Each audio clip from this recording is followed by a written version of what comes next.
नमस्कार and welcome back. Iran का foreign मंत्री बिना बताए रातों रात भारत पहुंच गया। इससे पहले तीन काम और हुए थे। मोदी जी ने कहा था फ्यूल का उपयोग आप लोग कम कीजिए, ऑनलाइन क्लासेस लीजिए, वर्क फ्रॉम होम कीजिए। मोदी जी की इस स्टेटमेंट से ठीक पहले अजीत दोवाल वो यूएई गए थे। उससे ठीक पहले जयशंकर जी भी यूएई गए थे। और इससे पहले जो यूएई के प्रेसिडेंट है वो अपनी पूरी टीम को लेके इंडिया आए थे, वो भी सिर्फ एक 3 घंटों की मीटिंग करने के लिए। उसके बाद वो यूएई वापस फ्लाई कर गए थे। अब ये जो सारा खेल है ये मोदी जी ने रचा कैसे है और इसका क्या मतलब है कि रातों रात ईरान के फॉरेन मिनिस्टर्स को इंडिया आना पड़ा। आप सोचिए, ईरान वो कंट्री है जिसकी रीढ़ की हड्डी तोड़ने में अमेरिका 3 महीने से लगा हुआ है, क्योंकि ईरान वो कंट्री है जिसने लास्ट 49 ईयर्स से ग्लोबल इकोनॉमी को पकड़ के रखा है, कंट्रोल करते थे ऑयल को और स्ट्रेट ऑफ हॉर्मोन्स को भी। ईरान ने लास्ट 49 ईयर्स से एसओएच को चोक पॉइंट बनाया रखा था पूरी दुनिया के लिए। इसने सारी दुनिया को हॉस्टेज बना रखा था, लेकिन जो हॉस्टेज की सिचुएशन है वो ओवरनाइट चेंज हो गई है। चेस बोर्ड को फ्लिप कर दिया गया है। ईरान के फॉरेन मिनिस्टर्स इंडिया आए, ये वो काम है जिसने अमेरिका को पैनिक में डाल दिया है। अमेरिका भी सोच रहा है कि पूरे ईरान के लोग हमेशा पाकिस्तान जाया करते थे, ये न्यू दिल्ली भला क्यों गए हैं? क्योंकि जो नरेंद्र मोदी है उन्होंने रेंडर किया है बिगेस्ट जियोपॉलिटिकल वेपन ईरान के अगेंस्ट। ईरान का जो बिगेस्ट वेपन था स्ट्रेट ऑफ हॉर्मोन्स और ऑयल पे कंट्रोल, इन दोनों चीजों को यूजलेस बना दिया पीएम नरेंद्र मोदी ने। ये सारी कड़ियां मैं आपके सामने रख रहा हूं क्योंकि एक अनटोल्ड स्ट्रेटेजी है, एक मास्टर स्ट्रोक है। पीएम मोदी भी इन्वॉल्व है, यूएई के प्रेसिडेंट भी इन्वॉल्व है, और तो और इंडियन नेवी भी इन्वॉल्व है इस केस में। इंडिया के फॉरेन मिनिस्टर जयशंकर जी और अजीत दोवाल जी, ये दोनों भी इस मैटर में क्लोजली इन्वॉल्व है। अब ये सारी चीजें सीरीज वाइज ब्रेक डाउन करते हैं कि एक्चुअली में हुआ क्या है। दोस्तों, मिसाइल्स जा रही है मिडल ईस्ट के अंदर। यूएई पर कल अटैक भी हुआ है, कतर पर हुआ है, सऊदी अरेबिया पे भी हुआ है। इसका मतलब वॉर अभी खत्म नहीं हुई है। लेकिन मोदी जी, उन्हें वेट नहीं करना। मोदी जी खुद वॉर जोन में जा रहे हैं कल या परसों। He is kicking of a massive 5 nation tour. सबसे पहले वो जा रहे हैं सीधा एक जगह, फुजायरा। अब ये फुजायरा क्या है?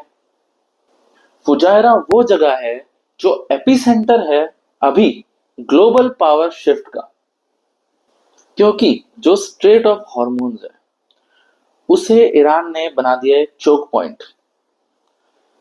और इस चोक पॉइंट के थ्रू ईरान ने पूरी दुनिया को और अमेरिका को थ्रेटन करने की कोशिश की है। कोई इसे रोक नहीं पाया। लेकिन जो ये फुजायरा है वो इस चोक पॉइंट से बाहर है। फुजायरा है गल्फ ऑफ ओमान के अंदर।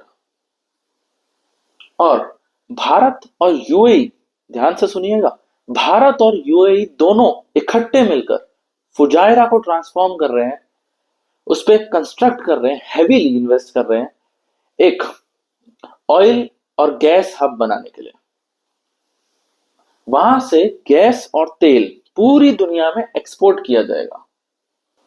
अब जो सप्लाई चेन है उसे तो हमने सिक्योर कर लिया यूएई के साथ मिलकर। दूसरा एक काम और किया, अब भारत के जो ऑयल टैंकर्स है वो सीधा जाएंगे फुजायरा गल्फ ऑफ ओमान में और वापस आ जाएंगे भारत में। कोई माइका लाल इन्हें रोक नहीं सकता। अब ईरान ने यहाँ क्या किया, ईरान को मालूम था अगर ये काम हो गया तो ईरान का जो कार्ड है वो खत्म हो जाएगा। इसे रोकने के लिए ईरान ने सोचा कि हम यूएई के ऊपर ब्रूटल स्ट्राइक्स कर लेते हैं, और उन्होंने किया भी। 500 से ज्यादा बैलिस्टिक मिसाइल्स और 1000 से ज्यादा ड्रोन्स गिराए गए हैं यूएई के ऊपर।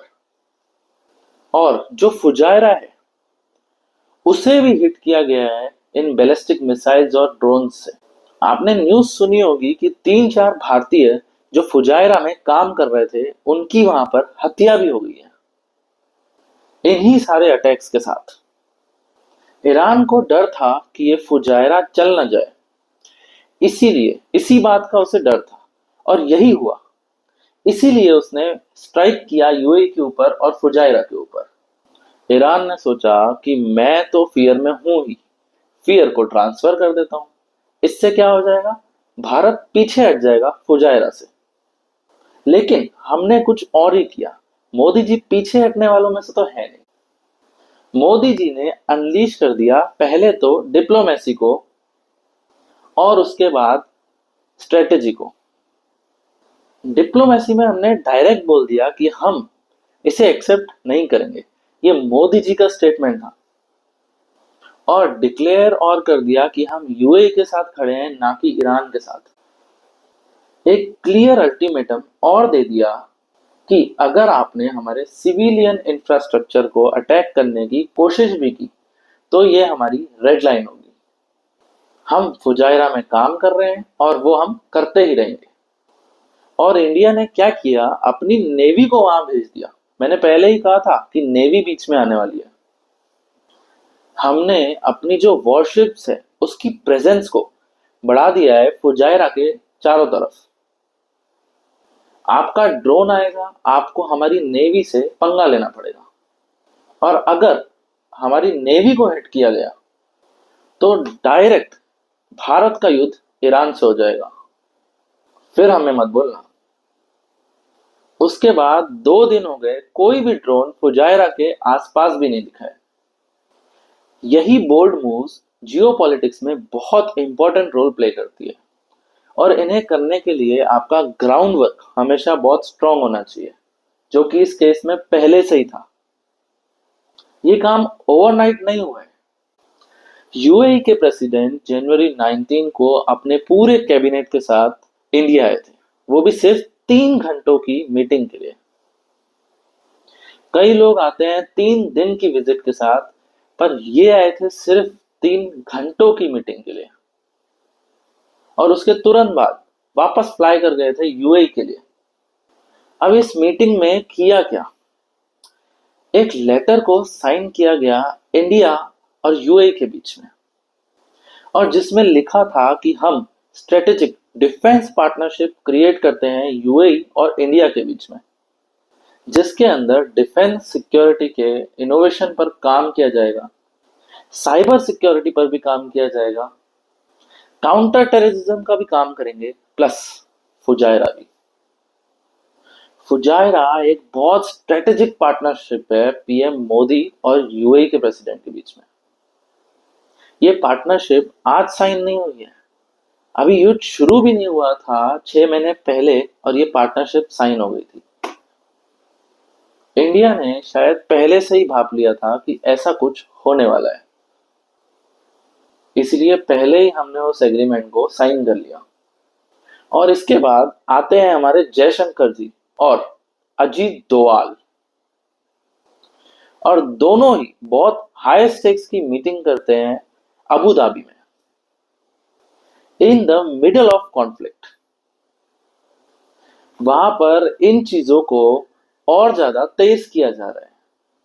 अब जो फॉरेन मंत्री है ईरान के, वो उल्टे पैर दौड़ के इंडिया भाग के आए हैं, क्योंकि उन्हें अभी अभी पता चला है कि इंडिया ने 6 महीने पहले क्या किया है। लेकिन जो ये स्ट्रेटेजी है वो और भी ज्यादा डीपर है। ये सिर्फ एक पोर्ट की बात नहीं है दोस्तों, ये वर्ल्ड ऑर्डर के चेंज होने की बात है।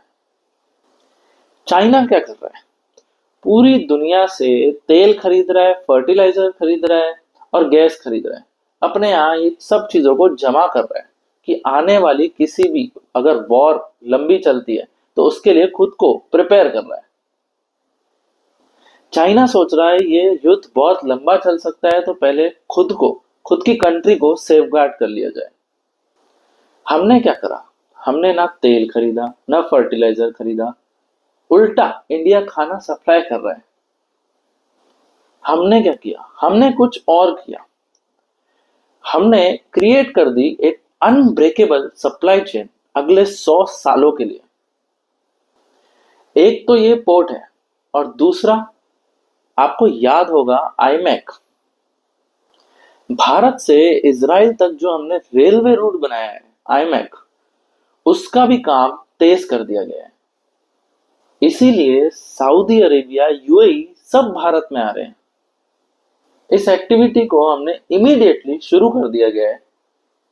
यानी कि तेल और गैस हमने यूएई से सिक्योर कर लिया है, और जो हमारा ट्रेड रूट है वो हमने आईमैक के थ्रू सिक्योर कर लिया है, जिसमें ये ट्रेड रूट रेलवे के थ्रू मुंबई से इजराइल तक जाएगा और इजराइल से यूरोप तक जाएगा। अब यहाँ पर एक मैसिव शिफ्ट होने लगा है जियो पॉलिटिक्स में। अब यहाँ पर ट्विस्ट क्या आया? यूएई ने सोचा कि अब मुझे जो तेल बेचना है वो भारत को बेचना है। भारत मेरे साथ हो गया है, अब मैं भारत को तेल बेच सकता हूँ। अब यूएई सोच रहा है कि यूएई ने सोचा कि मैं चाइना और भारत, इन दो लोगों को बस तेल बेचूंगा, और इनके अलावा मुझे और किसी को तेल बेचने की जरूरत पड़ेगी ही नहीं। तो यूएई ने पूरी दुनिया को शॉकवेव दे दी। उसने सोचा अब मुझे जब तेल बेचना ही भारत और चाइना को है, तो मैं ओपेक्स से निकल जाता हूं। अब ओपेक्स, जिन्हें नहीं पता, ये एक ग्रुप ऑफ कंट्रीज है जो कंट्रीज ऑयल को सप्लाई करती है। यही ग्रुप डिसाइड करता है कि आपकी अगर कैपेसिटी कितनी भी हो, लेकिन आप तेल कितना निकाल सकते हो, ये यही ग्रुप डिसाइड करता है। जितना इसने डिसाइड किया उससे ज्यादा आप निकाल नहीं सकते, भले आपकी कैपेसिटी ज्यादा की हो। और जिस प्राइस पे आपको अपना ऑयल सेल करना है, ये भी यही ग्रुप डिसाइड करता है। मान लीजिए अगर यूएई की 5 million barrel per day oil की कैपेसिटी है कि वो ऑयल प्रोड्यूस कर सकता है 5 मिलियन बैरल पर डे, पर जो ओपेक्स है उसके हिसाब से यूएई सिर्फ और सिर्फ पर डे 3 मिलियन बैरल ही निकाल सकता है। तो इसीलिए यूएई एग्जिट ले रहा है ओपेक से for unlimited access to their oil. अब यूएई जितना चाहे उतना तेल निकाल सकता है और भारत को बेच सकता है। इसको कहते हैं ओवरनाइट चेसबोर्ड को फ्लिप कर देना। एक और चीज है, आप देखिए कौन किसके साथ खड़ा है। चाइना बिल्कुल फर्मली वो खड़ा है ईरान के पीछे। सऊदी अरेबिया खड़ा है पाकिस्तान के पीछे, और इंडिया वो अकेला खड़ा है और सारे उसके पीछे। जियो पॉलिटिक्स में कोई दोस्त नहीं होता, कोई दुश्मन नहीं होता। अगर आपकी इकोनॉमी तेजी से राइज कर रही है तो सब आपके दोस्त होंगे। अगर सब कुछ ठीक रहा तो भारत एक इकोनॉमिक इंजन बनने वाला है, ये पूरी दुनिया को दिखता है। इसीलिए ईरान जो है, उसकी जो जियो पॉलिटिकल लेवरेज थी वो उसको उसके हाथ से जाती हुई दिख रही है कि अगर भारत स्ट्रेट ऑफ हॉर्मोन्स को बाईपास करने में कामयाब हो गया तो स्ट्रेट ऑफ हॉर्मोन्स की, यानी कि ईरान की लीवरेज ही खत्म हो जाएगी। और ईरान को जो लग रहा था कि मैं एसओएच से, स्ट्रेट ऑफ हॉर्मोन से पूरी दुनिया को आइसोलेट कर दूंगा, आज वो खुद आइसोलेटेड है, कॉर्नर्ड है। रियलाइजेशन हिट हुआ है ईरान को कि इंडिया और यूएई की जो पार्टनरशिप है वो होने से बिगेस्ट कार्ड जो ईरान के पास था वो लूज हो चुका है। इसीलिए ईरान के फॉरेन मिनिस्टर्स इंडिया आए। साथ में एक काम और हो गया, जो ब्रिक्स की फॉरेन मिनिस्टर्स की जो मीटिंग है वो इस बार इंडिया में होनी है। ईरान भी चाहता है कि वो इस मीटिंग में हो, और वो अफोर्ड नहीं कर सकता भारत के मैसिव इन्वेस्टमेंट्स को लूज करना, क्योंकि भारत रीराइट कर रहा है मिडिल ईस्ट के ट्रेड रूट्स को। और ऑयल गैस के सप्लाई चेन को भी। इसीलिए वो भारत में आए हैं। मोदी जी के टूर के जस्ट पहले वो भारत में आ गए। और मोदी जी क्या कह रहे हैं इंडियंस को कि आप तेल को थोड़ा यूज करना कम कर दीजिए। और साथ में एक चीज और कह दी कि भारत झुकेगा नहीं और दुनिया में कोई ताकत ऐसी नहीं है जो भारत को प्रेशराइज कर दे। इसीलिए जो फुजायरा का मास्टर स्ट्रोक था वो हमें प्रूफ करता है कि मोदी जी के पास हो ना कोई ऐसा विजन जरूर है जिससे इन्हें पता चल जाता है कि आगे होने क्या वाला है। जय हिंद।